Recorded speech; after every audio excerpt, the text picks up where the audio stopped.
BJP চাইছে এটা কি? আর কত নিচে নামবে বিজেপি?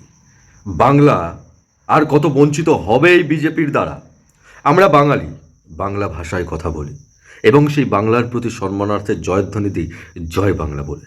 এবং বিজেপির তাতে অ্যালার্জি। বিজেপি তখন বলে জয় বাংলা বলা যাবে না।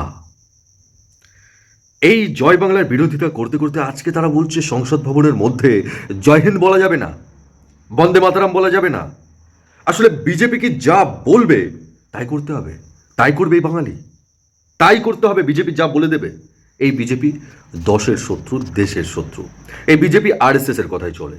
আর আজ আরএসএস, মনে রাখবেন, 1947 সালে 15ই আগস্ট দেশ স্বাধীন হওয়ার পরে আরএসএস কিন্তু এই ভারতবর্ষের জাতীয় পতাকা তারা নামিয়ে দিয়েছিল। তারা তোলেনি, তারা সেই জাতীয় পতাকা উত্তোলন করতে নাকচ করেছিল। আজকে সেই বিজেপির দ্বারা আমরা আর কি উপহার পাবো, আর কি বা পেতে পারি? প্রতিনিয়ত এই বাংলার প্রতি বঞ্চনা করে চলেছে। এই বাঙালি কিন্তু জাগছে। বাঙালি 2011, 2016, 2021 সালে প্রমাণ করেছে বাঙালি কারো কাছে মাথা নত করে না। অমিত শাহ বাবু, নরেন্দ্র মোদী, শুভেন্দু অধিকারী, বঙ্গ বিজেপির নেতারা শুনে রাখুন, বাঙালি কারো কাছে মাথা নত করে না। বাংলার অপমান মানে বাঙালির অপমান।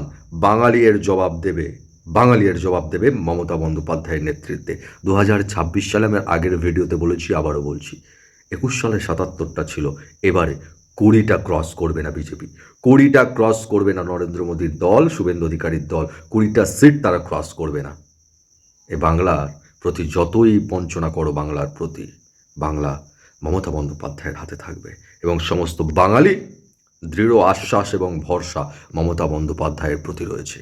মমতা বন্দ্যোপাধ্যায় যেভাবে বাংলার হয়ে লড়াই করছে, বাঙালির হয়ে লড়াই করছে, সমগ্র দেশের মধ্যে আজকে ট্যুরিজম প্লেস হচ্ছে পশ্চিমবঙ্গ। এই বাংলা প্রতিনিয়ত শীর্ষে যেতে চলেছে, মানুষের কাজ করে, বাঙালির কাজ করে। আর বিজেপি যেভাবে এই বাংলাকে বঞ্চনা করছে, বাংলার শীর্ষে চলে যাচ্ছে, শিরোপায় চলে যাচ্ছে, সেটা সহ্য হচ্ছে না, তাই প্রতিনিয়ত বাংলাকে অপমান করতে হবে। বাঙালি কিন্তু অপমান সহ্য করে না। Thank you so much for watching my video. Akash Sardar, Basirhat থেকে।